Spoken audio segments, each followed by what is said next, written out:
Good morning, everyone, and welcome to the final session of round one of the Omni Risk Return Industry Workshops. My name is Athule Mpandle. I'm your Communications Officer at the Financial Sector Conduct Authority, and I'll be your host once again today. I'm not alone. I am joined by Lorraine van Deventer, who is the Departmental Head for Supervisory Framework. You can see her on the screen. She has her camera on. We also have Marrelie Victor, Head of Department, Financial Advisory and Intermediary Services. Lorraine, please also say hi. Marrelie, I mean. Then we've got Juanita Smit, who is a Senior Specialist for Regulatory Liaison. And then we've got Akashan Rampasad, who's the Junior Analyst for Licensing and the Business Sector Department. It has been an insightful journey over the past two sessions, and we're so glad you've joined us for this important process. If you've missed any of the previous sessions, please don't worry. Workshop 1 that covers sections 1 to 4 and workshop 2 that covers sections 5 to 8 are already available on the FSCA's YouTube channel. So today we'll be focusing on sections 9 to 12, and this session will be uploaded on our YouTube page by end of day. Thank you for showing up and being part of shaping the future of regulatory reporting. We're so glad to have you with us as we explore sections 9 to 12. To support this process, we have published key documents that we hope you have read before attending this workshop.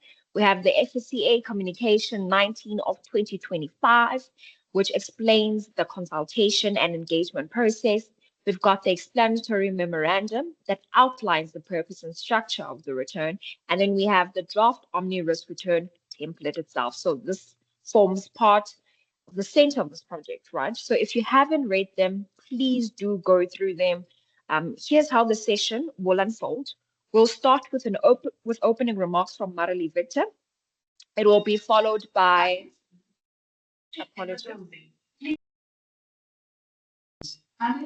apologies. I'm at the office and there's an alarm.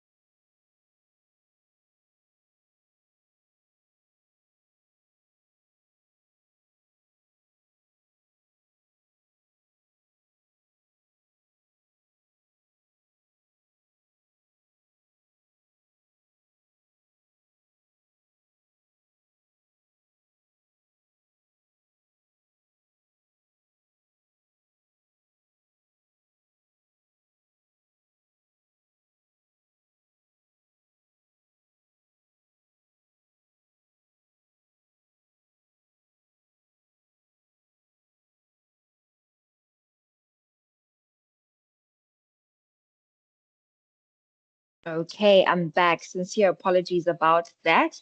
If it was fire, I was going to run out and leave you guys here, but it's not. I'm here. Thank you.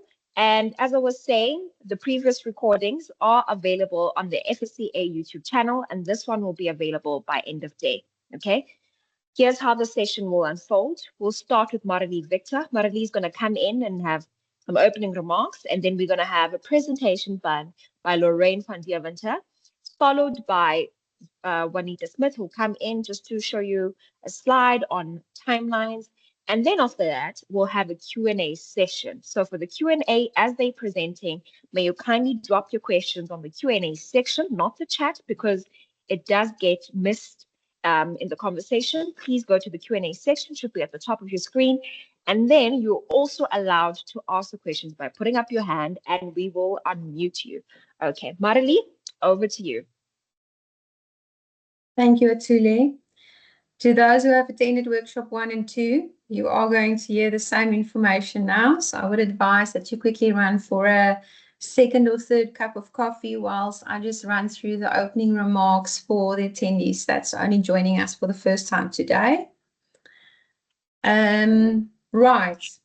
So Lorraine will be running you through the different sections as discussed, and it's important that we explain to you why we're asking the different questions that we're asking, because that will explain to you what the risks are that we are addressing. And for this reason, I ask everyone to really focus on the content of the return. There will be some changes in future to the return, which would mean some questions being grayed out depending on your license. But it is important for now and for this round of comments that you consider the questions and to really make sure whether it is something that we're asking in the correct manner for your industry. You will also see that one of the points here says that if you think that a question doesn't work for your sector, please advise why not, and potentially how we can pose a different question or how we can pose a question differently in order to address the risk that we're worried about. Very important, this return is a baseline risk rating tool. In other words, it's the most basic questions or risks that we've identified in order to, across all sectors, determine what the risk of an entity is. That means that even though you may be an FSP that is already reporting to a bigger entity like an insurer, it doesn't matter that that insurer will be able to report on the information that you have. The insurer will have their own risk. We are also looking to find what your risk as a smaller entity is. And for that reason, everybody has to, or all licensed entities must please complete this return. Also important to note that the return is really a guideline for us. This is not the only tool that we use to supervise entities. So should we see that there is something that is highlighted by the specific return after you submitted it, that is when we then have a discussion with you as an entity to understand potentially whether there are problems that you're experiencing or just challenges in your day-to-day administration that we may not be aware of as the regulator. I have to be very clear on the following because we did have questions before. There will not be an Omni Risk Return and an Omni CBR. Omni Risk Return is in the place of the Omni CBR. It also doesn't mean that the Omni Risk Return will be it in terms of what we ask in future from entities to be able to supervise effectively. But we are very aware that there's a lot that we are asking of entities and that the regulatory and supervisory load is a lot. So we are really trying to streamline the ways in which we obtain information from entities. So this really is but one step in how we obtain information from you. Very importantly, these webinars will not be the only engagement that we have. We will definitely continue on our journey with the different sectors next year. And we also understand that the different sectors require different engagements from us. If you are a smaller entity, you may need to engage with us differently compared to a bigger industry. And we will make sure that we accommodate the different licenses in that manner. We are not 100% sure of the entire process in terms of the rollout. Some decisions must still be taken, for example, the frequency of reporting, and also we will be participating in the pilot. And talking about the pilot, it is very, very important that all types of licenses within the different sectors, all sizes, all business models, we need those entities to participate, to really work with us in that pilot project so that we can see whether this return will or will not work for you in a specific manner. I specifically want to point out that we are very aware that our smaller entities are concerned about some of the information that we're asking, and there are some other licenses that we know are a lower risk type of entities. The practicality of how we ask you to answer this return or the completion of the return will be one of the things that we test in our pilot phase.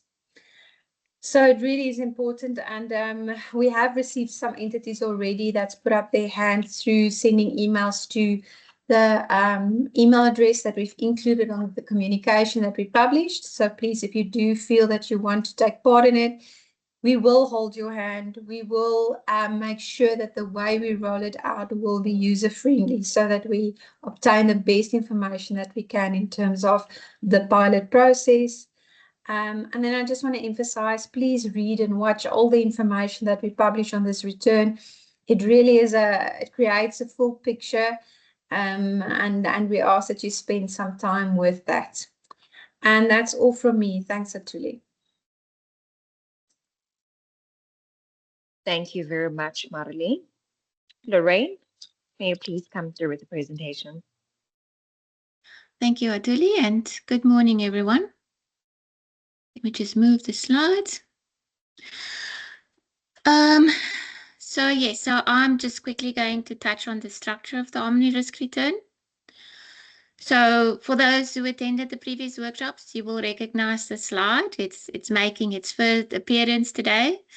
So the first time we used it to walk through sections 1 to 4, which focused on structure, governance, and customer base. The second time we covered sections 5 to 8, looking at how institutions handle transactions, products, and communication with customers. And now we'll use it to focus on sections 9 to 12, which are highlighted in red. So these last 4 sections really shift the focus from the market-facing or the customer-facing conduct to the institution's internal operations and its financial resilience. So in other words, how well it manages complaints, safeguards information, maintains adequate resources, and sustains its financial position. So this is also a good time to remind everyone, and this is the third time we'll be doing it, that the data that we collect in the Omni Risk Return really serves multiple supervisory purposes. So each data point can influence several parts of our risk model simultaneously, and its interpretation isn't always one-directional. So, for example, a high number of complaints may raise conduct risk, but if managed effectively, it can also reflect strong monitoring and remedial processes. So context really matters when considering the information being provided through this return. And depending on the circumstances, the same indicator might either increase or decrease an institution's risk score. So now we'll move into the discussion of the last 4 sections, starting with section 9 on compliance management. Okay, so section 9 tells us quite a bit about how institutions deal with customer dissatisfaction, from how many complaints come in to how they are resolved and whether issues end up going all the way to an ombud. So starting with complaints volume in section 9.1, here we are asking you to provide the total number of complaints received during the reporting period. So this will give us a sense of the overall scale of customer dissatisfaction. So if the complaints numbers are high compared to the size of your customer base, that can point to some deeper issues, things like poor disclosure, product weaknesses, or service gaps. We also look at complaints resolution in section 9.2, and here we look at how many complaints are resolved and how many remain outstanding. So if a lot of complaints stay open for a long time, it could suggest that the complaints handling process requires strengthening, or that there might not be enough or sufficient capacity to deal with all the complaints timelessly. In section 9.3, we request you to provide the number of complaints resolved during the reporting period, categorized by the turnover time intervals listed in paragraphs A to D. So this information tells us how efficiently customer issues are being addressed. In other words, how quickly do you respond when a customer raises an issue? So long delays so often will signal internal bottlenecks or unclear escalation lines, and that can really frustrate customers and delay fair outcomes. And then finally, in section 9.4, we look at ombud complaints. So here, institutions are asked to report 3 things: the number of complaints lodged with an ombud against them, the number of cases where the ombud ruled in favor of the customer, and the number of matters resolved in the customer's favor before a formal ruling was made by the Ombud.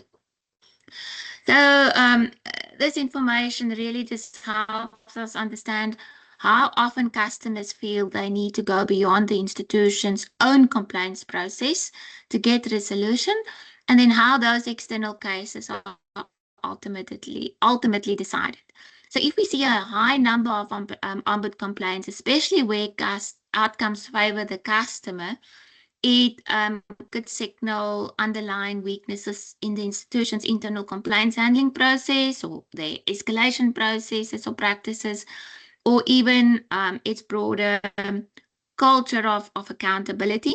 And it really tells us that issues which should have been fixed internally are instead being settled externally, which is a clear indicator that something in the process isn't working as it should be. So overall, this section helps us to understand not just the volume of complaints, but how well you are engaging with your customers and resolving their concerns, and where there might be early warning signs of conduct or governance issues. Section 10 looks at how institutions manage their technology and information risks. Essentially, how well you're safeguarding your systems, your customer data, and overall operational integrity. So starting with the first question on IT governance findings, here we're asking institutions to tell us how many material findings were identified in the most recent IT governance audit or control assessment reviews, and how many of those were repeat findings from previous assessments. So we clarify by what we mean by material findings, and we've defined it for purposes of this return to refer to significant issues or deficiencies identified during an audit that could affect how effectively the institution manages IT risks or achieves its strategic goals. So these are not just minor housekeeping issues, they're findings with real potential impact on operations, cybersecurity, or compliance. We've also defined repeat findings, and these are issues that were identified in previous audits or assessments, but have reappeared because they were either not resolved or not addressed properly. And we're asking for repeat findings because it often points to weaknesses in the institution's control environment or in how it follows through on remediation. So when we see high numbers here, it really signals that problems are persisting rather than being fixed by the institution. So the purpose of this data is really to help us assess how robust your IT governance and internal control environment is. If there are lots of material or repeat findings that suggest gaps in oversight, ineffective risk management, or even weak accountability for follow-up actions. And it's a signal that governance may be more reactive than proactive, and that heightens operational and cyber risk exposure. So the second question in 10.2 focuses on the accuracy and completeness of customer-related records. So we're asking for two things. Firstly, the number of customer records assessed as accurate and complete according to your data quality standards. And secondly, the total number of customer-related records you maintain. So what do we mean by data quality standards? We've defined it as to mean that they are the benchmarks or criteria that your institution sets internally to make sure your customer data is reliable, that it's complete, accurate, up-to-date, and that it's fit for purpose. I think what's important to note here is that we're not prescribing what these standards should be. Instead, we want to see that you have them and that they are defined for purposes of your organization and that you are testing your data against that. So overall, this section helps us to gauge two things. So how strong your IT governance and control environment really is, and how much we can trust the accuracy of your customer data. So it's in short, it's both about systems that protect information and actually the quality of the information itself. And I think this is also information that should be valuable to you too, because strong IT governance and good data quality aren't just compliance indicators. It is actually essential for operational resilience and even good business conduct. I think finally, I also specifically with regard to this part of Section 10, I would like to emphasize that the goal here isn't to burden smaller institutions. We do recognize that there will naturally be differences between large and small entities, not only in the scope of the IT governance frameworks, but also in the nature and the depth of the audits or assessments that they conduct. So what matters is that every institution, regardless of its size, manages their IT and data risk in a way that is appropriate to the scale and the complexity of that institution's business. So that said, we do understand that small institutions may need additional guidance, and as Marrelie indicated in her opening remarks, we will consider how best to provide that support going forward. So this part of Section 10 looks at how financial institutions are adopting new and emerging technologies and how that affects the operational and risk environment. So we are asking for information on 5 key areas. So the first area is cloud infrastructure. So this is whether the institution is fully cloud-based, hybrid, or still operating entirely on premises. And this is just going to help us understand the level of dependency on external service providers and the potential concentration or data security risks.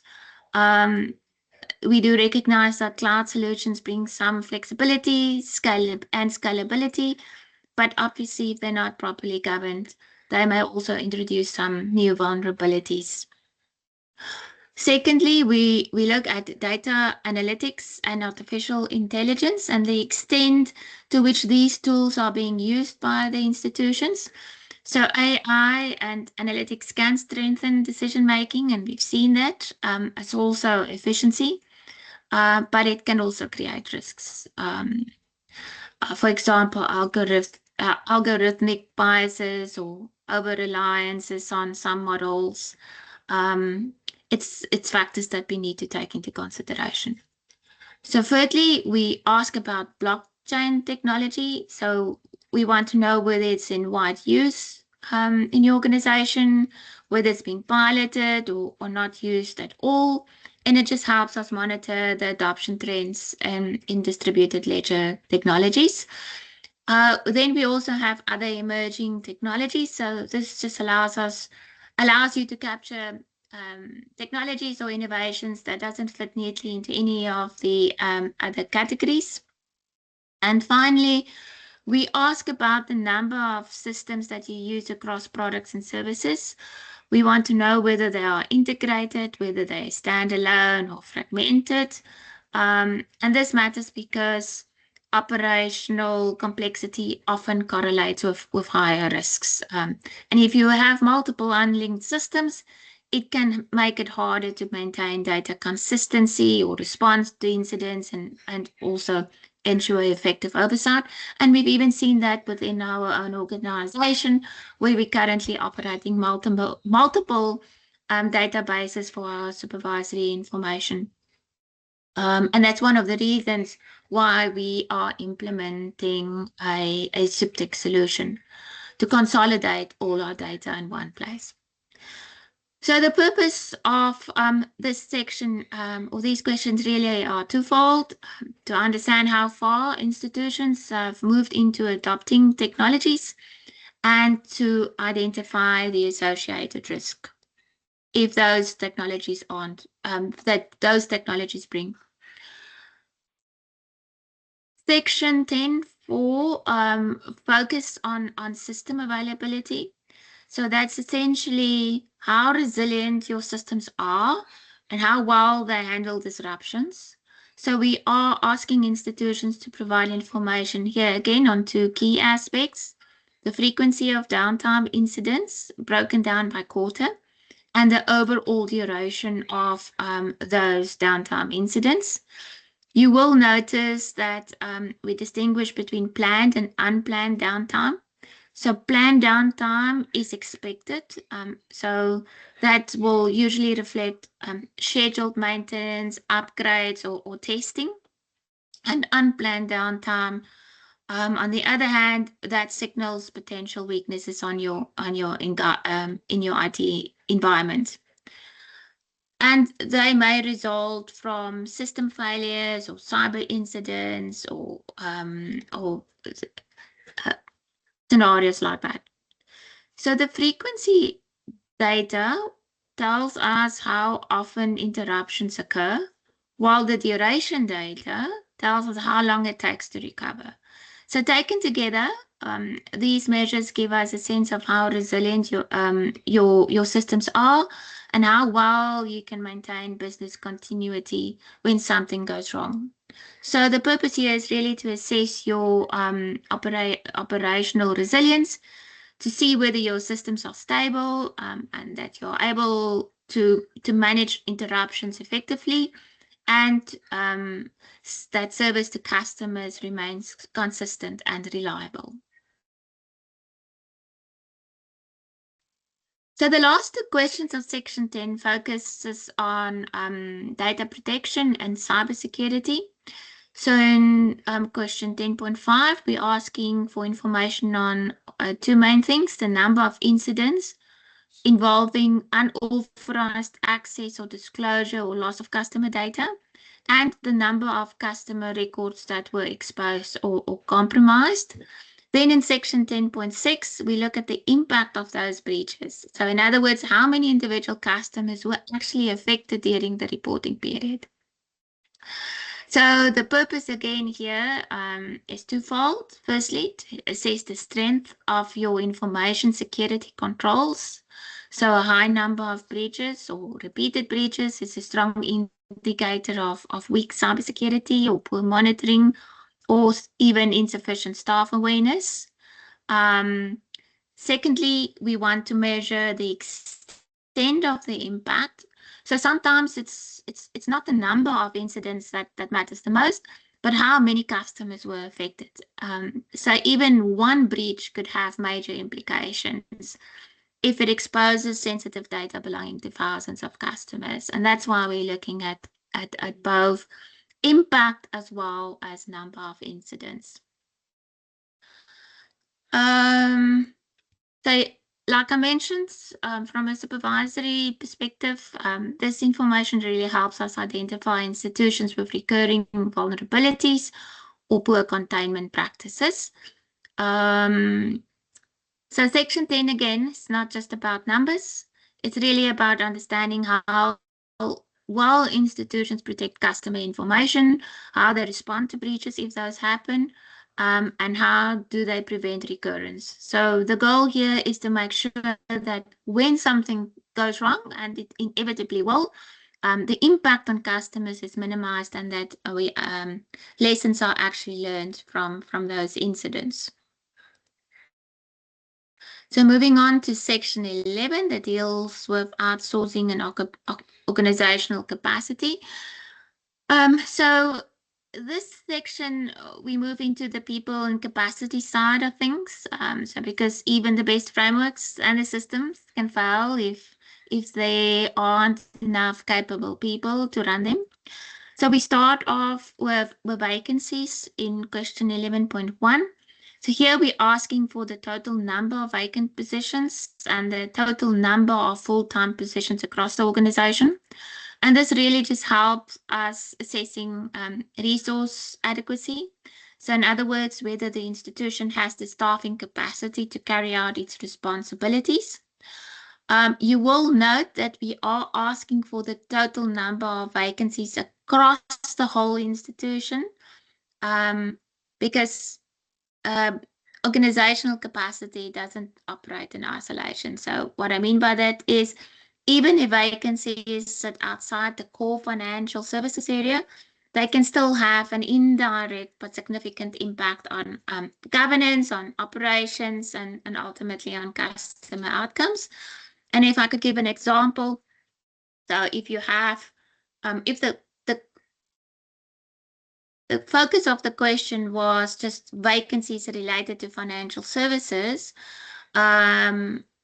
we would not have captured vacancies in, for example, IT or HR. And shortages in HR or IT can delay recruitment, training, or system maintenance, and all of that could affect how effectively financial services are delivered. So this broader view just help us identify whether resource constraints are systemic, in other words, across the organization, and or whether rather than confined to one business unit. In section 11.2, we focus on how much of the institution's training expenditure is directed specifically toward conduct-related topics compared to the total staff expense budget. And this just tells us about the institution's commitment to building a strong conduct culture. So if we see consistent investment in staff development, especially around ethics, fair treatment, and compliance, it is a good sign that the institution is embedding the right behaviors and priorities internally.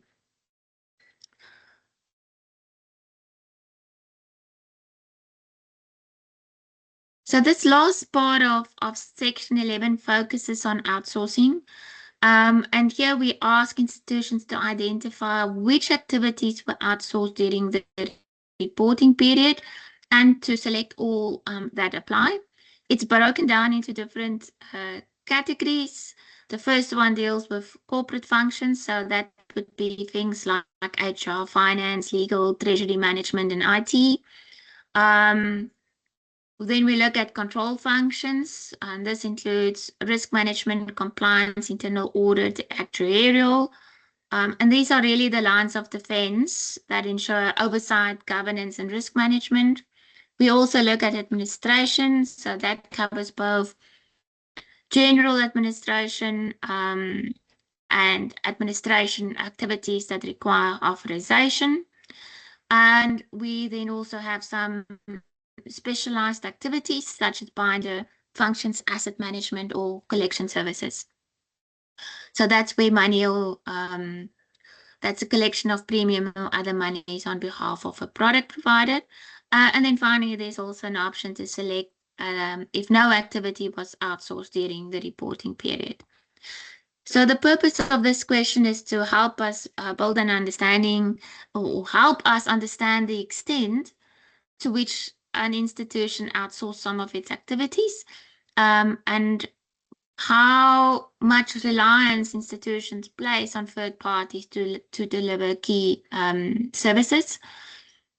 And I think, again, outsourcing is not bad. It can be a good thing. It can improve efficiency. It can give access to specialized skills, and it can even reduce cost.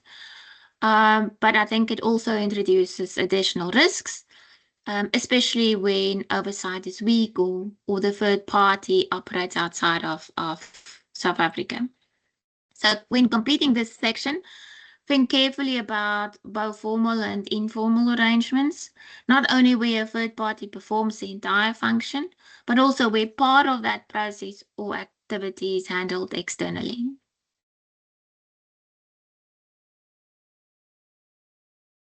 So if we move now to the last section on dealing with financial data, here we just focuses on the financial position of the institution.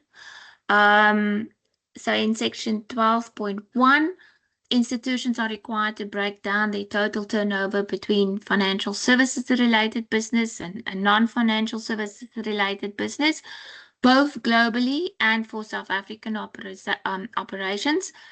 And this will just help us understand the scale of your operations, where your revenue is coming from, and how much of it is tied directly to regulated financial activities. For us, if we see a higher proportion of turnover from non-financial activities, it could perhaps signal competing strategic priorities that may affect an institution's focus on conduct-related matters, and this would increase your inherent risks. We are also asking for turnover projections for the current year, and this just really allows us to see whether your growth expectations are conservative or whether it's aggressive, and then additionally, whether there are any big gaps between the actual and the forecasted figures if you compare it year on year. So for us, why we're asking, because if we see that there's consistent over or underperformance against projections, it can flag issues relating to planning, data accuracy, or even management oversight. So in section 12.2, we look at your expenditure. So here we simply ask for the total annual expenditure from your latest financial statements. And we are going to use this to assess how much of your income is absorbed by operational costs. And if your expenditure is rising faster than your turnover, it could point to emerging financial vulnerabilities.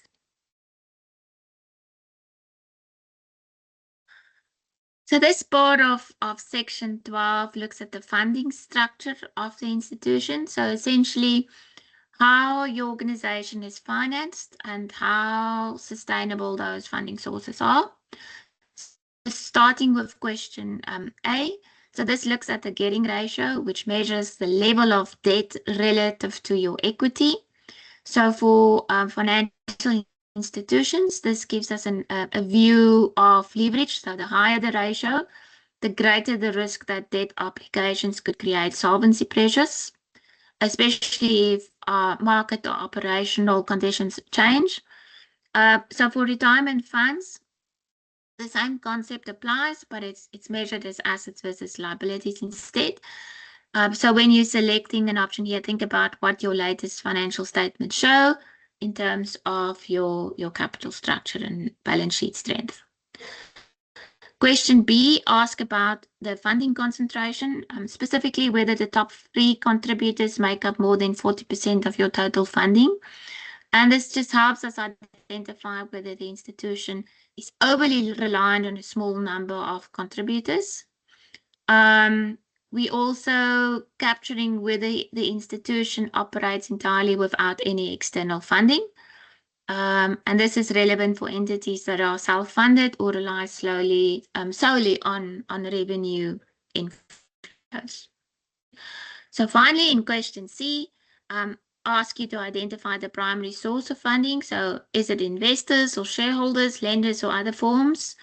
And this just gives us an insight into your financial resilience, because institutions funded primarily by equity or internal reserves may be better positioned to absorb shocks than those heavily reliant on debt or concentrated external support.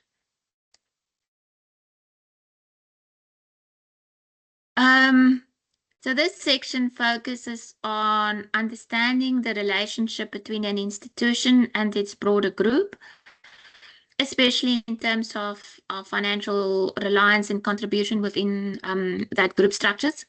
So if we start with intergroup funding, this question asks for the proportion of total funding that the institution receives from its parent or group entities.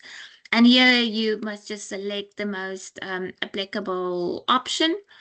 And if you don't receive any, you will select none. And that's where you are not dependent or that's where you are not part of a group or you don't receive any. Again, this just helps us measure the degree of reliance on intergroup financial support. So a high level of group-based funding is a red flag for interconnectedness risk. And it can also tell us how dependent the institution is on the group liquidity rather than its own financial strength. So if intergroup funding is present, the following up question then asks about the nature of that support. Here you need to indicate whether it's in the form of loans, capital injections, guarantees, or other arrangements. The next part in section 12.5 looks at financial contributions of the institution within its wider group. Here you ask to report on the group's annual turnover from financial services activities and the group's total income across all business areas. And this comparison just helps us contextualize where the institution sits within the group's overall business model. So if the financial services portion is very small compared to total group income, it could raise concerns that the regulated activities are not a core focus for the group, because the majority of its income is not necessarily derived from those activities. So, and I think that brings us to the end of sections 9 to 12. So all of the data that we are requesting in the return really helps us build a more complete picture of each institution's risk profile. So the idea is not to make your lives harder with extra reporting, but to help both you and us better understand the risk constraints across the sector. So thank you for listening to me. I know it's a lot of information to take in. Hopefully it's a little clearer now how every section links back to the bigger supervisory picture. And so with that, I'm going to hand back to the chair. Athule, over to you. Thank you. Thank you very much, Lorraine. Thank you for that very informative presentation. Juanita, I'm going to ask that you please come in for the timelines. Thank you, Athule, and good morning, everyone. So the first part, Lorraine, if you could move over, where we are talking about the timelines, is for the Omni Risk Return. So as you know, it was published and we're now in the consultation process. All comments end at the end of November. All comments should be given on the Microsoft template. We're not going to accept any comments on a PDF or sent to the inbox in an email or anything like that. This is to enable us to actually consolidate the feedback, analyze it, and be able to react faster on it, as the Omni Risk Return is part of the bigger IRS project that I'm going to talk to just now. So with the comments closing at the end of November, we're going to use December and January to work through it and to see whether anything needs to be made clearer, refined, or changed. During November, we have these workshops. This is now, like we said, the last one in round 1. Round 2 is starting tomorrow. Then we have another 3 virtual workshops for the people that weren't able to register for the first round. And then we also posted on all social media platforms to make it easy for quick reference for those that did attend and for those that couldn't attend to be on the same page as everyone else and maybe understand the thinking behind some of the questions better. We also have the inbox to which you can send questions or a request for targeted engagement. Obviously, due to capacity, we can't meet individually with everyone, but you can send through your questions and your agenda, and we can try and accommodate you to discuss the return or any of your concerns before the comments have to be in by end of November. Now, if we look at the IRS implementation plan, so the IRS is one of the biggest projects, if not the biggest project that the FSCA has done. It's part of our digitalization sorry, the pop-up there. It's part of our digitalization process. So the first phase was when we looked at all returns that you are currently reporting on. And we were building that into the IRS, seeing how it could be streamlined across the sectors, but still getting the information we need. And that's why the Omni Risk Return is not replacing the insurance CBRs. They are a regulatory return currently being completed by some of the insurers. And so you also have other returns in other sectors that you're currently completing and submitting, like the financials, which you will continue doing. That was part of phase 1. In phase 2, we built the risk model to which the risk return will feed into to do a baseline risk assessment for all entities that we supervise. And as Marrelie said, that is just one of the tools that we use when we have to risk rate an entity. It's not the only tool that we use. Currently, where we are with the risk return is that we're consulting with you, and we've done some testing on the system to see if the information comes in, the effect of that on our risk module, and whether the risk ratings we're getting is what we are expecting. We're in this phase 2, busy with further consultation of the existing returns and seeing how we could make it also future built for COFI in the future. Now, you will note that in phase 3, right there at the bottom, we're saying that is the phase where we're looking at licensing and enforcement and supervision planning. That is also the phase where we're developing all application forms, your new licensing forms, as all of that will be done digitally so that it can feed into the system and be analyzed and be more automated in that analysis. So the pilot project will run from early next year to around August, where we would work with the participants, give them training on what we expect and get feedback from them. And like Marrelie said, we would really want participants from all sectors to take part in this, and also big and small entities, so that we can really understand what are the concerns, what are the obstacles, and how we can overcome that together. That does not mean that the Omni Risk Return will go live after the pilot in August next year. It seems there was maybe some misunderstanding previously, or people misunderstood this slide to think that is when reporting will happen. All we're indicating is that the pilot will be done by then, and we would have integrated the return into the system. Obviously, the system needs to go live before the reporting on the return can go live, because we want the information to come in that way. We've also had questions about the method of submission. Yes, XML will be available, the same as what we said with the Omni CBR from the beginning, but we also realize we have a lot of smaller entities that do not have those capabilities.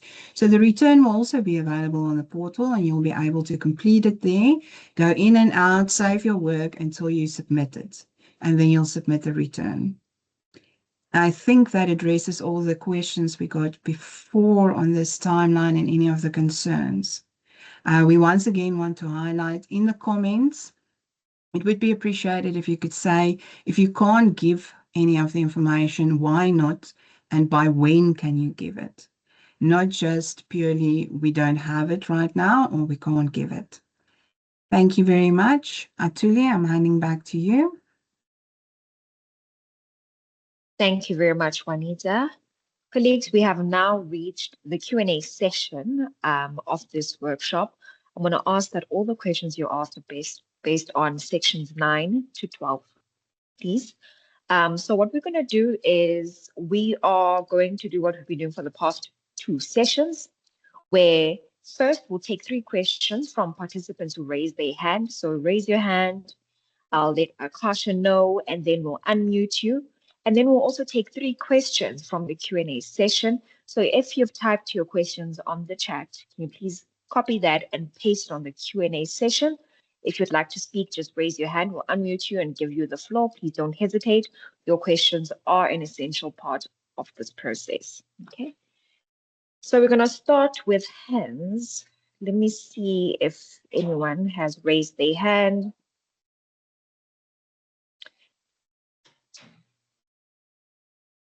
No hands as yet, so I think we will start with the Q&A session. Oh, there's Tammy, 1. Okay, let's see if there are two more people that could raise their hands. Lorraine, Juanita, and Marrelie are here to answer your questions. We also have other FSCA employees that have also joined. Okay, let's start with Tammy so long, and then we'll go to the Q&A session. Sorry, the Q&A on the tab there. Akashan, please unmute Tammy. Thanks, Athule. He has unmuted me. So I just wanted to understand in terms of the turnaround times that are reflected on the return, how was that, or what's the rationale for those particular turnaround times? Thanks.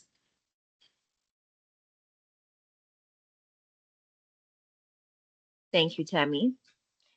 Juanita, before you answer, I think let's ask two questions from the chat. So we've got three. You'll let me know which ones haven't been answered. I know you're usually very diligent in dropping those answers quickly there. You're our keyboard warrior.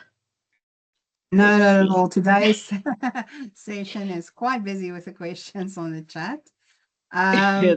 So maybe just also to check with my colleagues, we said that you have to report on all complaints, whether informal or verbal, so that we can see exactly that you have record of your complaints. You can see the trends.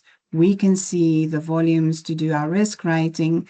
And at the end, when we want to refine it later on further, we will have all that information. Also, it is suggested in COFI that even verbal complaints would be included under the definition of complaint. We didn't give a definition for complaint in the return, but we're also not moving back to 2010 when we had reportable complaints in the complaints policy. Just for that point, on those that we answered, then maybe here's a question for Lorraine. Lorraine, the question is, what is meant with governance assessments? Is it audits conducted by compliance, risk, internal and external audit? Or what is our thinking behind governance assessments? And then, Tammy, I see you also had a question about whether Section 10 is ring-fenced to systems that only deal with customers or are customers impacting systems. So I'm also going to give that one for Lorraine, maybe because I'm not quite sure if you look at Section 10 and the way you structured the question, why would you think it is only customer-facing systems that we are referring to and not the downtime of all systems that has an impact on the operation of the entity as they deal with the customer? So I think we should do those three questions, Lorraine. Are you comfortable with that? Yes, so thank you. If I might come in on the first question, I just want to open the question quickly. Okay, so that deals with the IT governance findings, I presume. And here we asked for the number of material findings reported in the IT governance audit or control assessment. So yes, we're not prescribing who should be performing that assessment. So it's really assessing the effectiveness of your IT governance framework. And that can be done either by internal audit, external audit, internal risk management, compliance officer. It doesn't matter. We're not prescribing. So what we want to see is that you are assessing your IT governance framework, and irrespective of how you assess it, and we want to see after that assessment how many findings were they that either not complying with the framework or weaknesses that were identified.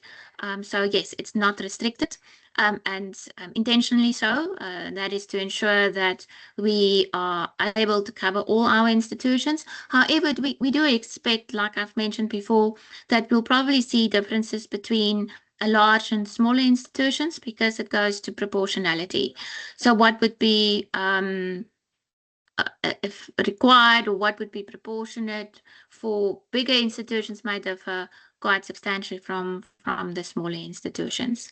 On the second question relating to downtime of systems, yes, it's not only system facing a customer facing systems, it's all systems of the organization.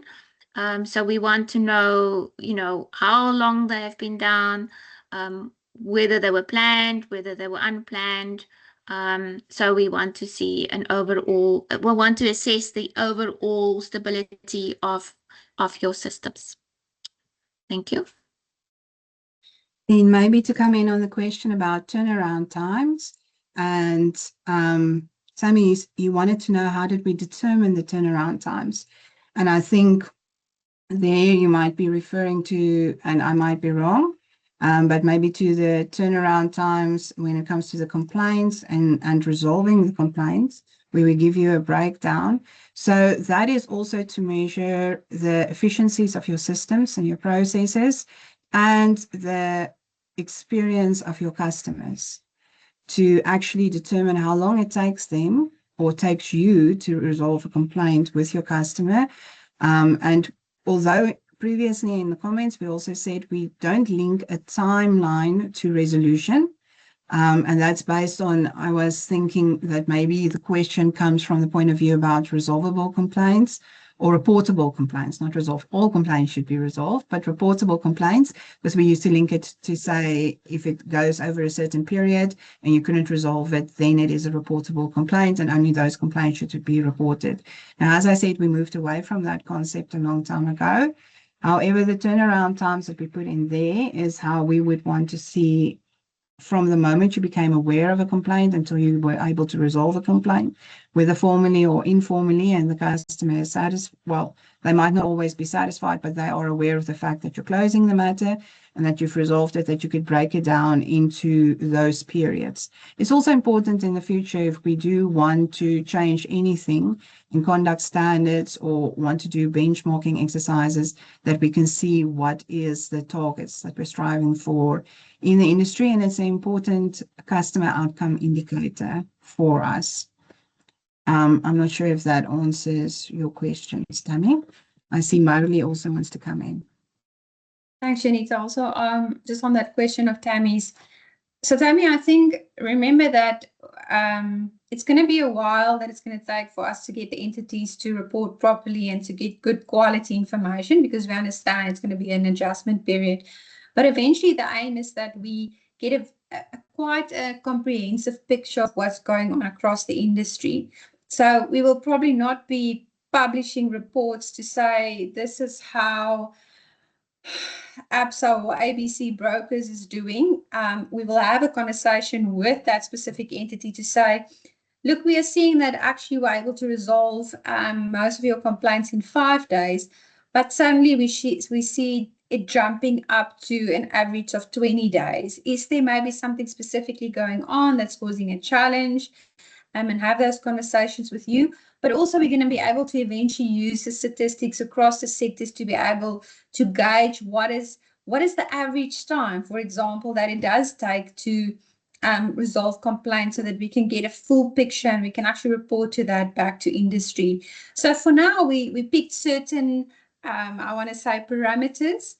And we're going to start off reporting on that. It may change later. We'll see how it goes in terms of the reporting initially. Thank you very much, Marrelie, Juanita, as well as Lorraine, Tammy. I hope that provides you with clarity. Thank you for breaking the ice. Is there anyone else, who has a question but would prefer to raise their hand and speak to us? Let's have a conversation. Carlia, Akashan, please unmute Carlia, as well as Lerato. Thanks, Athule. Hello, Juanita, Lorraine, and Marrelie. Juanita, just back onto my reportable complaints question. So in the now I can't even remember the GCOC. They say Okay. reportable complaint is anything other than something that's immediately upheld or upheld in your ordinary processes. So that's because there's no way if it's immediately upheld, someone's, or not no way, but there's a good chance no one is going to tell us someone phoned in and they resolved it immediately over the phone. I think that's my question when it comes to reportable. So I know that complaints have been an issue for entities to report on for a very long time.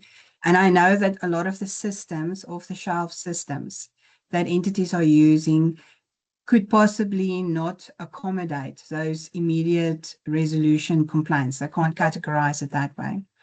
But what we've also learned over time, and again, we welcome comments on this when you comment on the return.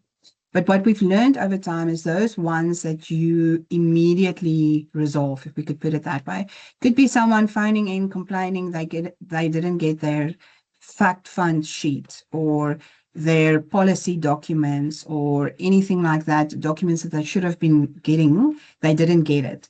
The person on the phone, so now they're upset because they don't know what the value of their asset is and they didn't get the documents. The person on the phone then checks and see there was an error in the system, resolves it, says it's fine, I'm sending it to you now, and they don't report it. But those type of complaints and reoccurring complaints like that, and that's the thing, it's usually the ones that you resolve very quickly that are recurring. And if you don't report on them, you won't see what the real impact is. So if you have a system that won't allow you to report on them, or you have such a big call center force that they don't have the time to actually type it up and put it in the system immediately, give that to us as comments and say, this is why it would be difficult for us to report anything. We need you to define complaint better in the return. But for now, we didn't do that because we've seen the value in reporting all complaints that you could possibly capture, because it's usually those recurring ones that give us very valuable information, and to the entity, because that's also where you see their system failures, or maybe that your data is not updated and it indicates to other issues and other risks that you might have. But I see Lorraine came in and Marrelie as well, so they might want to elaborate on that. Lorraine?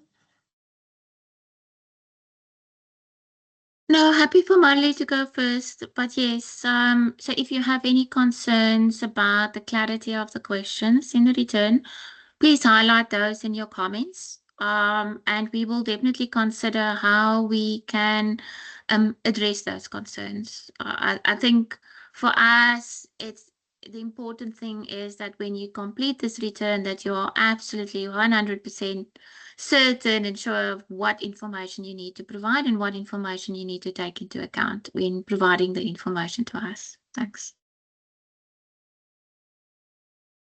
Thank you. And yes, maybe just a last comment. So, I think you may think that if a complaint is easily resolved by pushing one button or taking one phone call, I still think it could potentially be a barrier to quite a few clients. If management, so say for example, you have a call center picking up that specific documents didn't go out to policyholders in the last month, and the person taking the call just makes a note somewhere on a system to say it related to communication regarding a premium increase that didn't go out or a policy wording, and you see 30 of that didn't happen in the last month, and it's very easy for management to see, oh, there's a problem here. Let's try and take that barrier away from clients. Otherwise, you won't know about small things that actually frustrate your clients, which may push them to a point of just saying, I'm so irritated about the small things that's going wrong, I'm going to take my business elsewhere. So that's maybe just a small example, but I think there's quite a few things that you can pick up by making a small note to say, these are the things that the clients phoned about, even though you could resolve it in the first day. But again, give us the comments and we'll have a look at it. Thanks. Okay. Now, yeah, thank you for that. It's just, yeah, we built our system based on the General Code of Conduct and the way the definitions and things were structured in that. So this is just a different lens then that we need to apply to say, if we have to change our systems, how it's going to work. But thank you for the feedback. Thank you very much, Kalia. We're going to go to Lerato and then Yelena. Thank you, Athule. On my side, 2 points of clarity. Now, the first one being relatively a quick one.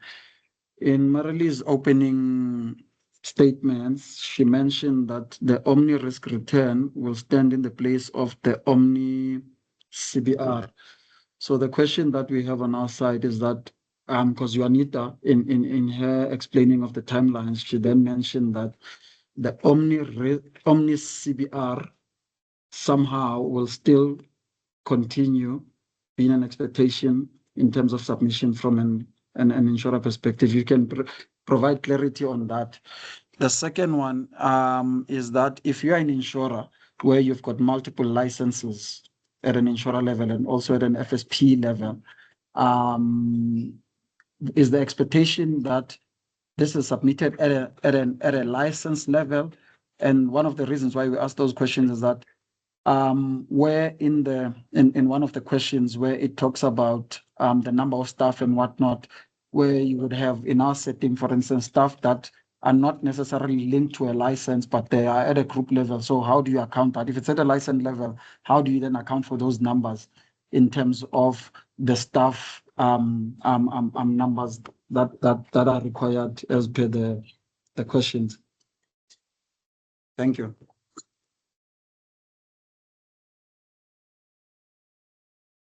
Athule, you're on mute. Thanks, Juanita. And I was talking to myself here. Yelena, you may come in with your question, and then colleagues, please respond.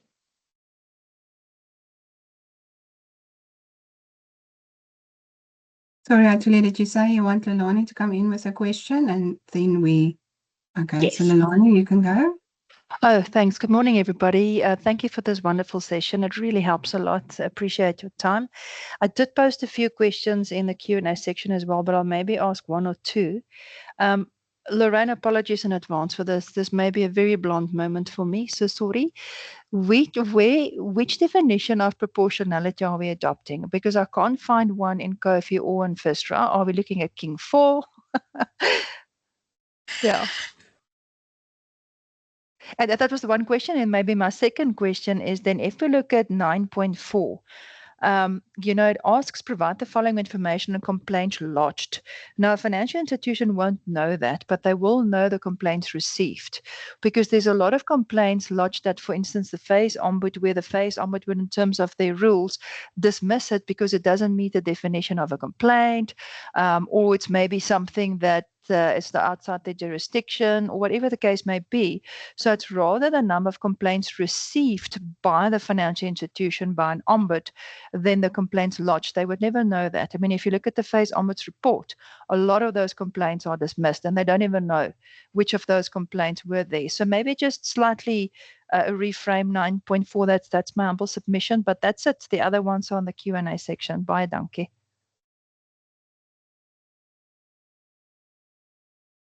Thank you very much. Colleagues, you may proceed with responding.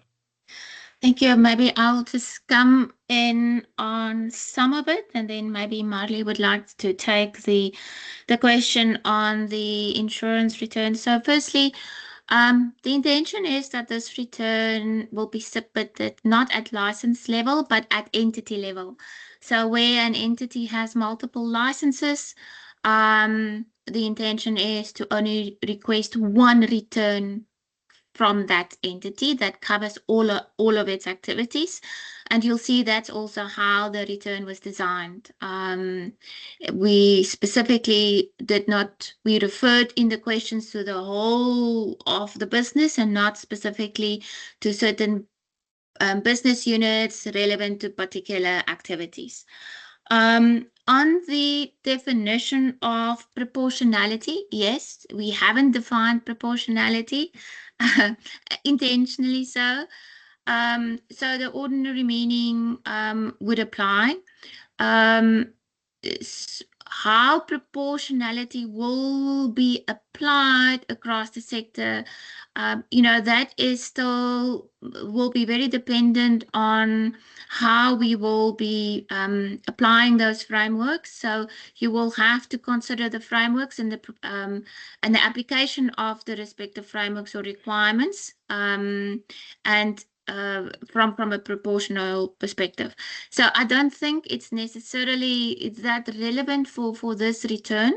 Here we ask you information specific to your business entity, and whether it actually is sufficient or whether it requires additional risk or poses additional risk, or whether it's efficient.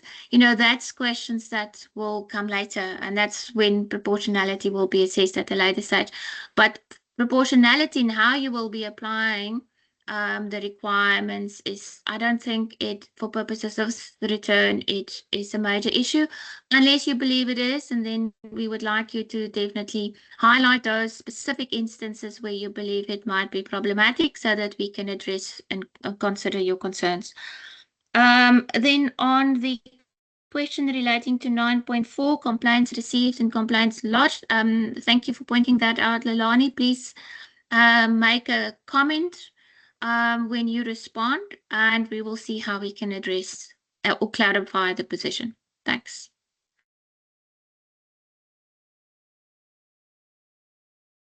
Thank you. Yes, I also have some comments to make, maybe addressing all of the questions that you mentioned now in this round.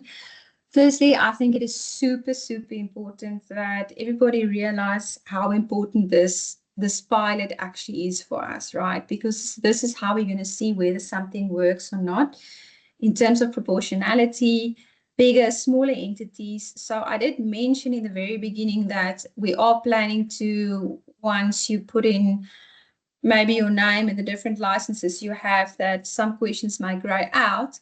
But you also have an option if a question doesn't apply to you to either pick not applicable or to put a 0, so that we can see that that question doesn't apply to you. So we would like to test that functionality when we go into the pilot phase.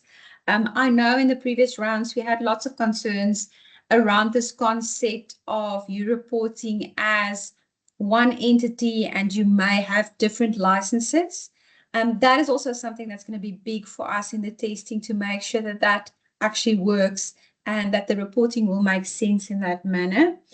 And then the last thing I want to address is the current CBR. Okay, so the Omni Risk Return replaces the Omni CBR. The Omni Risk Return is the very high level baseline risk rating tool that we have. But you are still reporting on other documents in the different sector. For example, in insurance, you have the conduct of business return, the normal CBR. On the phase side, you may do financial reporting.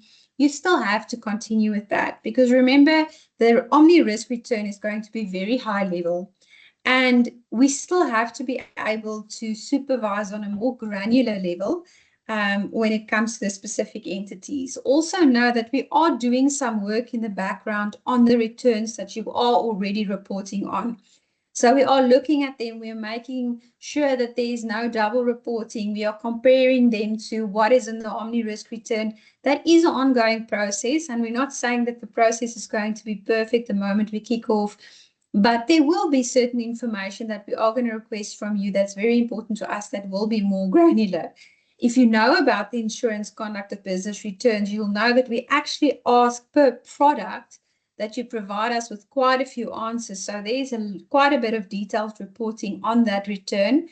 However, we also know that that return has maybe gotten a bit outdated, because we haven't really worked on it in detail and developed it in detail, because we were working on the Omni Risk Return. But the plan is to still keep on. If that return is giving the granular detail to the insurance guys that they need, they will be developing that a little bit more for the insurers in future. Again, we're taking into account that we know the burden is a lot. We're trying to make sure that we're not asking too much, but it's a continuous discussion internally. So I just wanted to add that. And then, oh, sorry, one last thing before I end. Carlia, you did mention the General Code of Conduct and what it says now. So I think we're also in a difficult situation in that we are looking at current legislation, but we are working towards COFIN. So we have to think about what's coming in future. And for that reason, there are some of the questions that I would say that it's in the risk return that may be more relevant to what is coming in future. Thanks. Thank you very much, Marrelie. Juanita, may you please come in to ask 3 questions from the chat before we move to Tammy and Chantal. Tammy and Chantal, I ask that you still keep your hand up so that we are able to identify you after Juanita has asked the questions on the chat. Thank you, Athule. Okay, so this one, I think I'm trying to answer them as fast as I can. There's a lot of questions. So let's go with this. Marrelie, I might give this one to you and to give Lorraine a chance to think about another one. It is what is meant by customer records. If we look at question 10.2, where we're talking about data accuracy and completeness, and we say provide the information about the accuracy and completeness of customer-related records. What do we mean with customer records? That's one of the questions there. Then Lorraine, and this came up in 2 of the questions, and it's about staffing. So firstly, the staffing question was about staff being outsourced. Do we include them or not? My understanding is that we want the staff when we talk about vacant positions, and because we're talking about permanent positions in the second line, we're referring to all staff of the FI, the financial institution, to be able to do their functions. The next question is, though, in certain circumstances, there won't be vacancies as the business do not want to hire additional people, even if there is a staff shortage. How will you address this where you cannot look at vacancies to establish capacity? Because capacity is one of the things we're looking at there. So Lorraine, what if they don't want to appoint more staff, but there is a problem with the staff?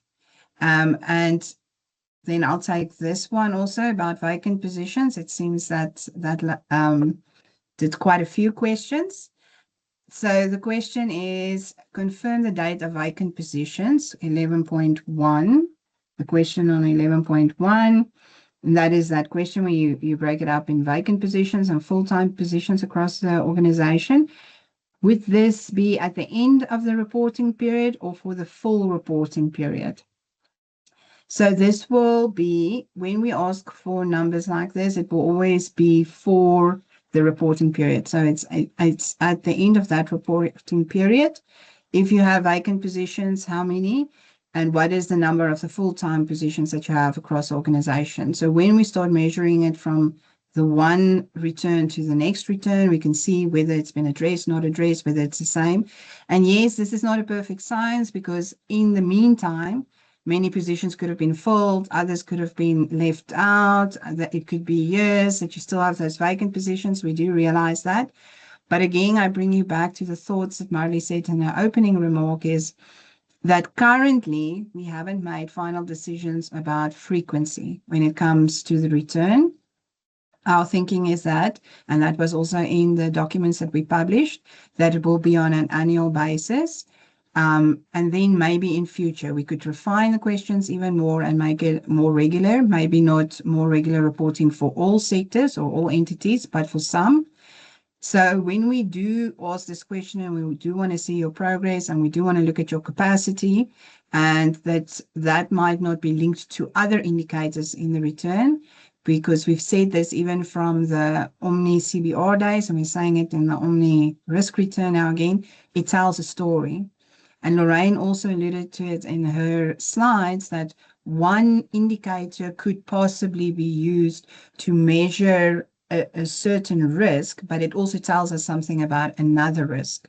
So having vacant positions open for a long time, having a very low count of permanent staff when we measure it against the size and the complexity of the book of business, and we measure it against the peers. That is all different indicators that we're going to get just from these questions. Okay, so then I think that also addresses some of your concerns, Nileen, when you talked about how these fluctuate from month to month. We agree on it. And again, not a perfect science, but it will be what you have for your reporting period as at the end of your reporting period when you actually complete the return. If you have better ways for us to measure that, and we could ask a question in a better way, please provide us with those comments. If you're in industry, you know your different sectors, you know your business, if there's a way to ask it better. But currently, because this is a high level return, that is how we're asking it, and that's the reasoning behind it. I'm going to hand over to Lorraine. I see she's ready to take the next, to answer one of the questions, and then Marrelie. So thank you, Juanita. So I think the question you directed to me relates to what if there is a shortage in staff and the institution doesn't want to appoint additional employees, so the vacancy rate will therefore not give you a proper picture of the risk of that institution. And that is correct, but like Juanita said, we can use other indicators because they are performing different functions. And if you look at it from different contexts and different perspectives, it can tell you a story that a specific indicator might not necessarily be able to tell you. So, for example, in this specific instance, what we can do is you can look at, for example, the complaints data, turnaround times. So if you have slower resolution times or higher number of unresolved cases, it can point to the fact that you may not have the necessary capacity to deal with those complaints timeously. If you have frequent IT failures or IT incidents, it may suggest that you don't have sufficient resources from a technical and operational perspective. We can also look at your training spend. It could highlight the fact that, especially where your training is very low in relation to your overall staff budget, that could be an indicator. Late submissions or poor quality returns could also be used as an indicator. We can look at customer to staff ratios, and that can tell us whether the institution is sufficiently staffed. Turnover versus expenditure trends, and that's specifically when we look at staff expenditure. If staff expenditure is extremely low compared to turnover, that may also be an indication that the organization is not sufficiently staffed. So there are a number, and we can probably come up with a number of other examples, but some of the data that we are requesting, we can use that to look at it from a different perspective and to determine different risks that an institution can pose. So for me, that is the fact that we don't specifically ask, and I agree, vacancy rate will not necessarily give you that information. Some of the other information that we request and how we look at it could provide some indication of staff or resource adequacy. Thank you.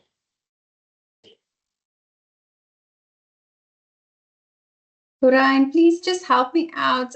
My question was related to the customer records. What is the question specifically under section 10.2?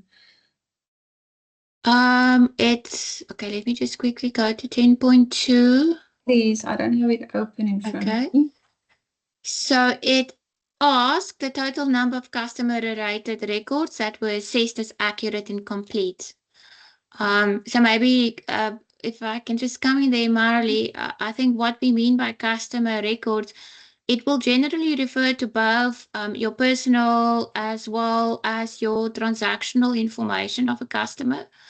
So if you look at it from a personal perspective, it would be your details relating to your personal information, your contact information, your address, and transactional records would be then those records relating to the financial services.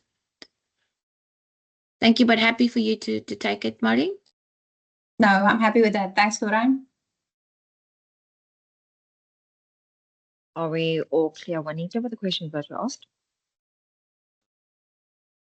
Yes, yes. I think all the questions on the chat, the three that we had, is answered. We can go to hands. Perfect. Thank you so much. Okay, we'll start with Chantal, then go to Tammy, and then go to Katlego. Akashan, please enable Katlego's mic. I see it's still not. And then Chantal, you may come through.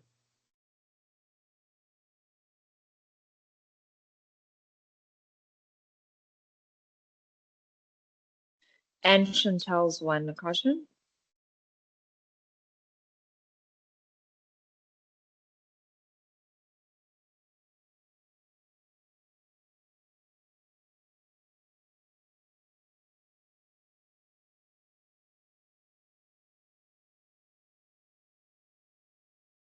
Akashan, are you still there? Popping out?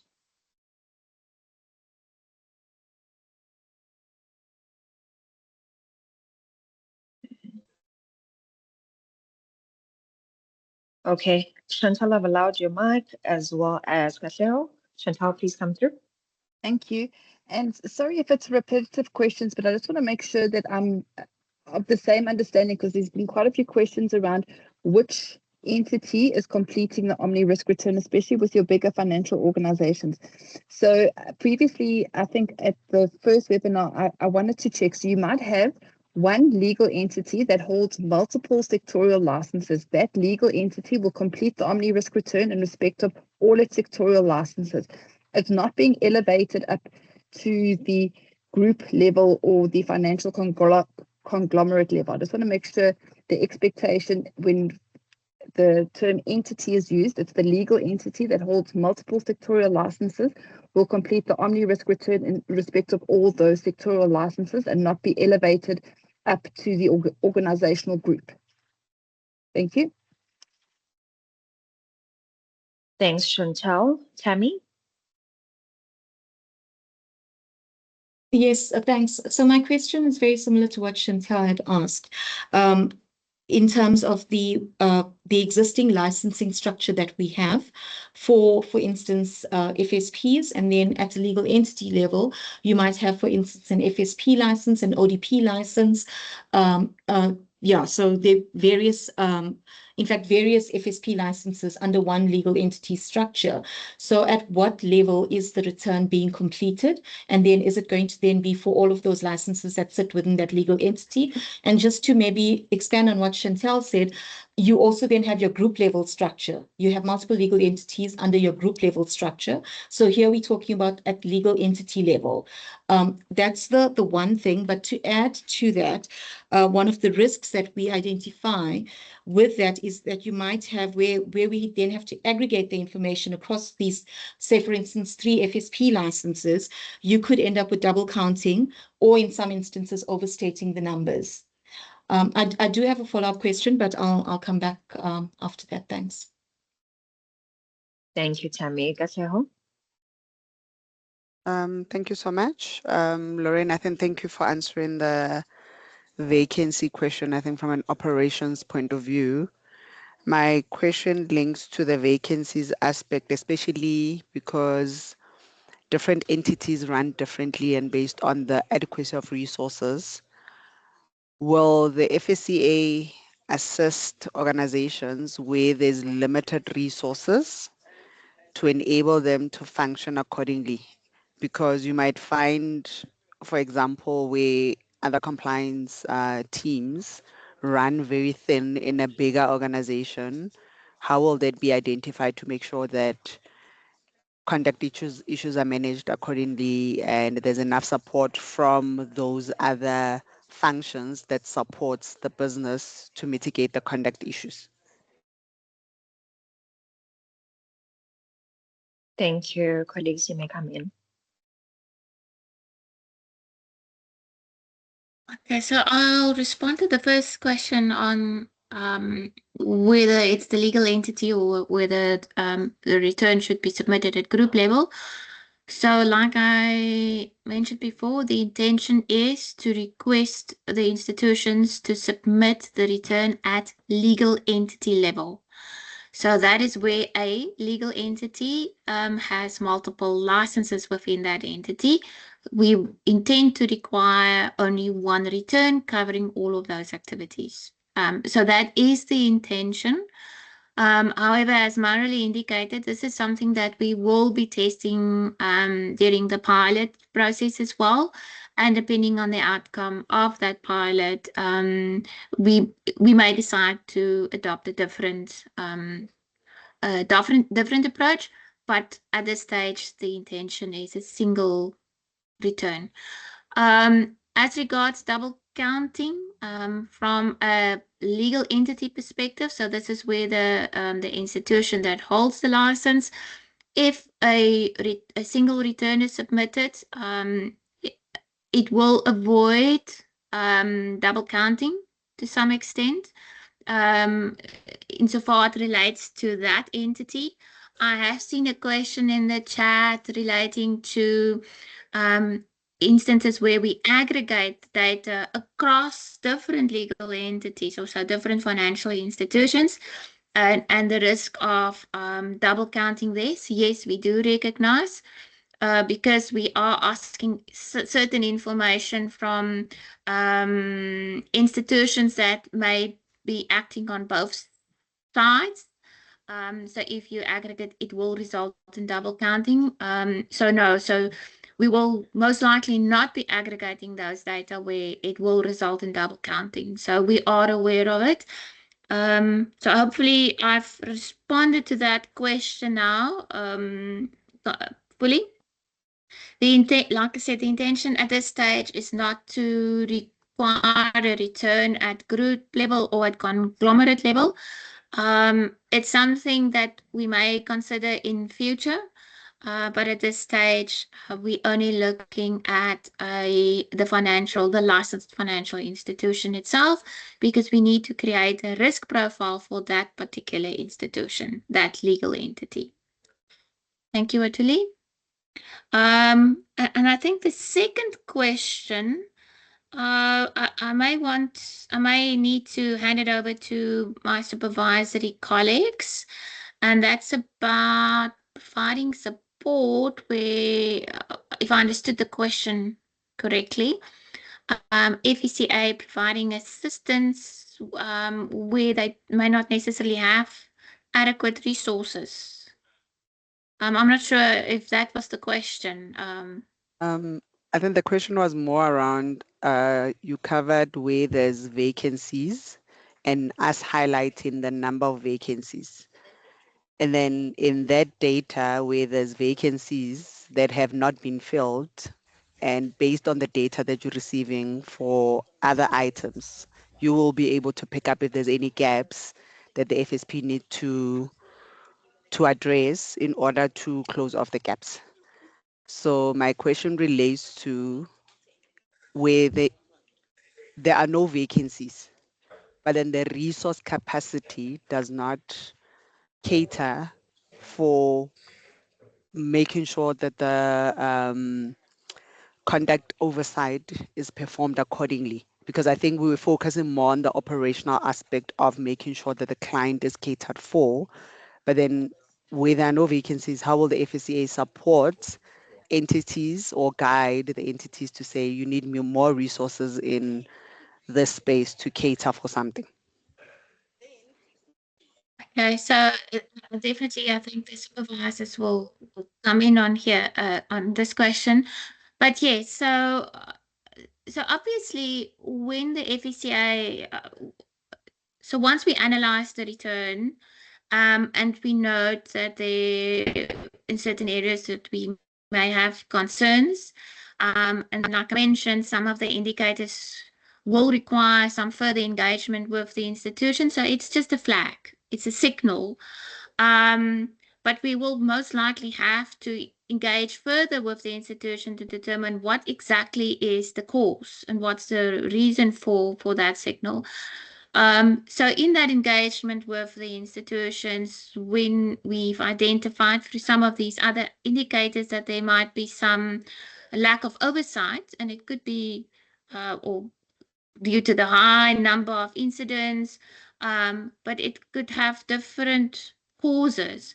So in that engagement, obviously the APCA will inquire from the institution, what is the rationale? Is it because of a lack of monitoring, or is governance, or is it a lack of adequate resources?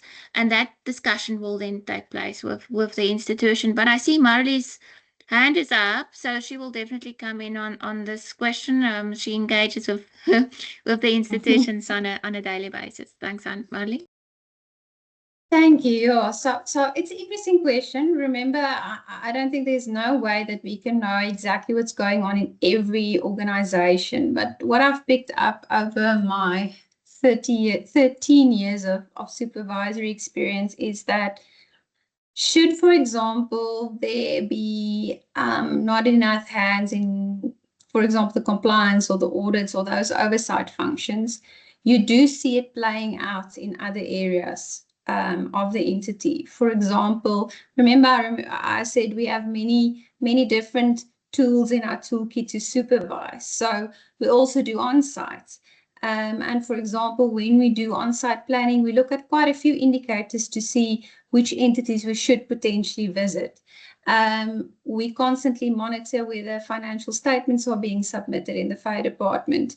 Same in, say, insurance for the CBRs. We might see a complaint number starting to rise on our side where we get more and more complaints against certain entities.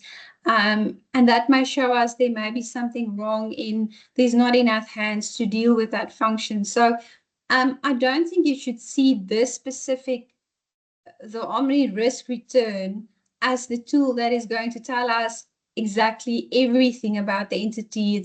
It's about a whole picture that everything that we do, you know, it comes together, and we do see things fall apart through the other monitoring tools that we have. So I hope that answers you a little bit. Yes, it does. Thank you. Thank you very much, Marrelie. Juanita, are there any new questions or questions we haven't covered on the chat? Yes, we do have questions. Sorry for that. So the first question is supposed to be an easy one, but I've been checking now and I can't make out the pattern 100%, so I'm too scared to answer it. My thinking is the red asterisk on the return, Lorraine, refers to all mandatory fields where there will only be numbers reported in it. Because the question is, what does the red asterisk mean on the return? So that would be my answer, but it could also just be something about how the system is being developed with our service provider. Lorraine works very closely with them, so she might have the correct answer about the red asterisk. Then in terms of an international group, if we look at question 12.5, where we talk about the organizational group turnover, and we say provide the following organizational group financial information for the most recent financial year, and we break it down the turnover there. The question is, if you're part of an international group, would you be required to report on the group when it comes to that question? And then there are questions about why are we asking some of these financial informations or indicators if we already have financial statements that we get from entities. And I think it's important to note here, we don't get it from all entities. Not all entities that are supervised submit financial statements to us. Some that are duly supervised submit them to the PA, and we are working with the PA to see how we can integrate data and how we can share data in terms of our MOU. But I would like the commentator to say, maybe come online and just tell us exactly the way that we ask the information and give the breakdown? Why would you believe it's exactly the same as in the financial statements? So yes, you have outsourcing in the financial statements. Yes, you give your amount that you spend on advertising, but it's a bit broken down into different sub-levels here. So I do not think it's exactly the same reporting, but I might be misunderstanding that question. How many questions have I given you now? I think I can do one more. Is it One not more is active? fine. Okay. So there were also more than one comment on this, that if the FSP has to appoint a compliance officer by law, and they have an internal compliance function as well, do we then see the external compliance officer as outsourcing because they have their own internal compliance function, but they're required to have this compliance officer? Lorraine, I don't know if you want to answer that.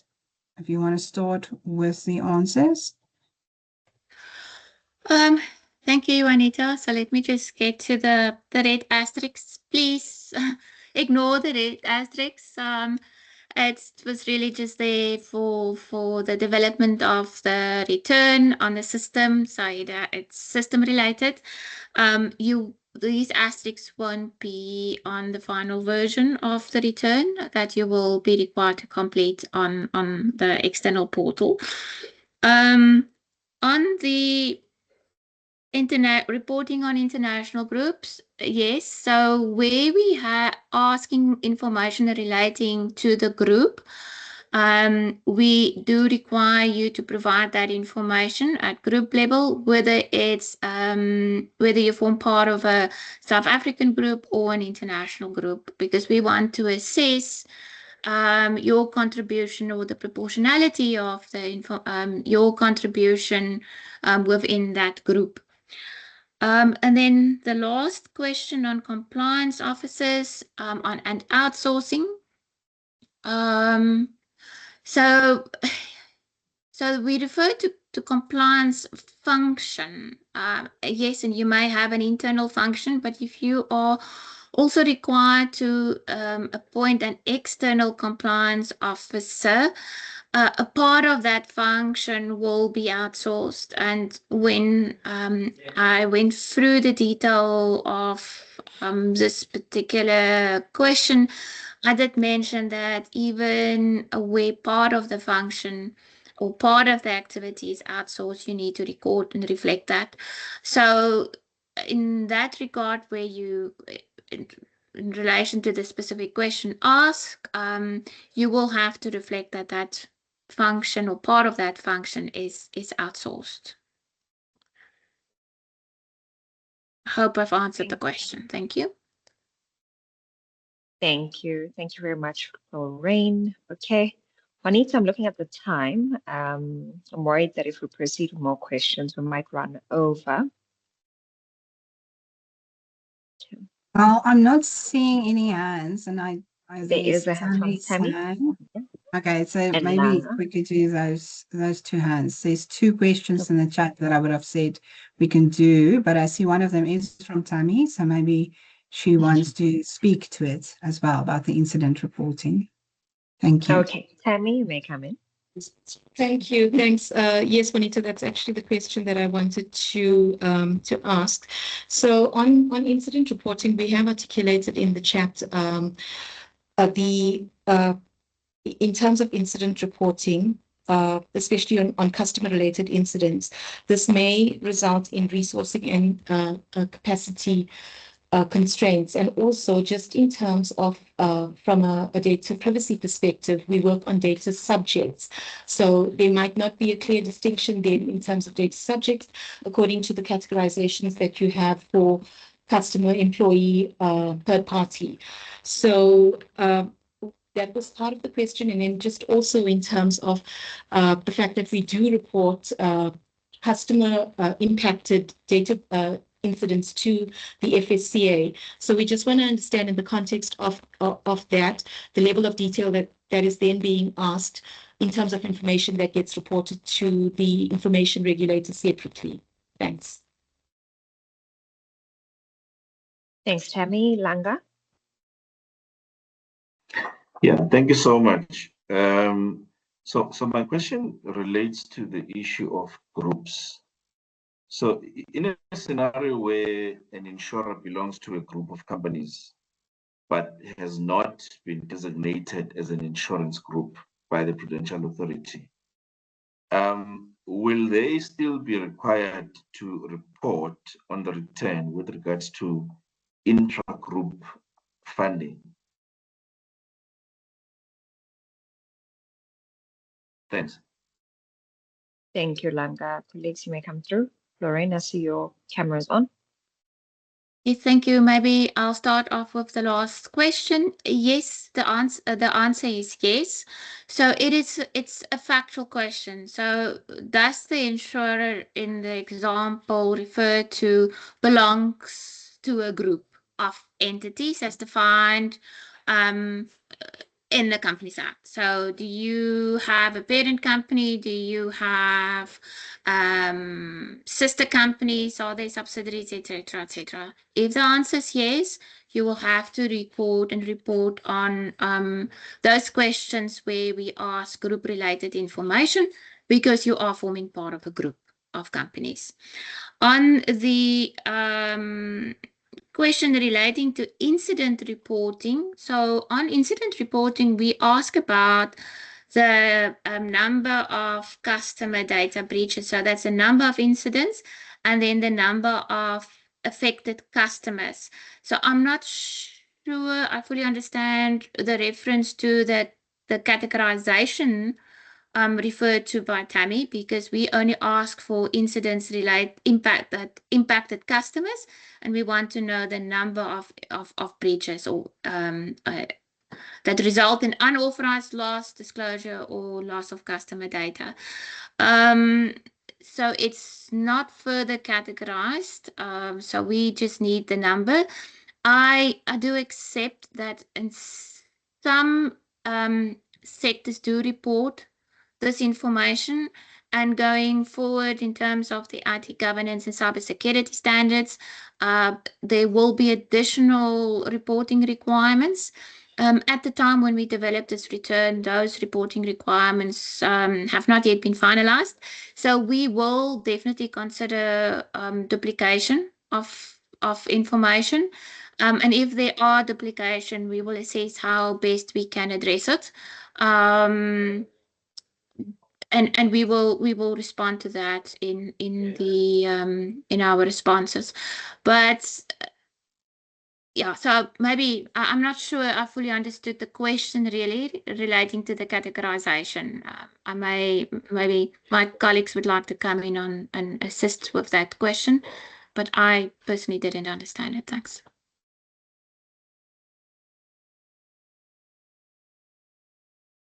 Maybe if I could share, sorry, Athule, through you.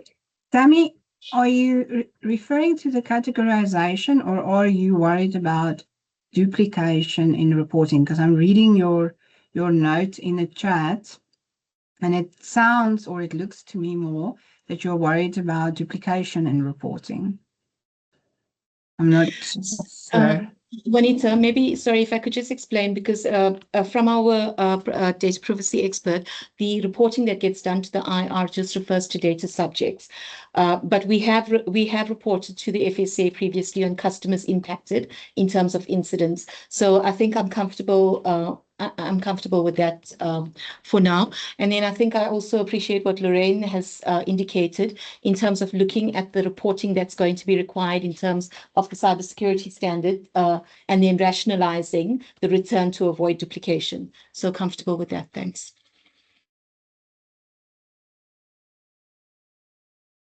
Thank you very much, Tammy. I believe that brings us to the end of our final session of round one of the Omni Risk Return Workshops.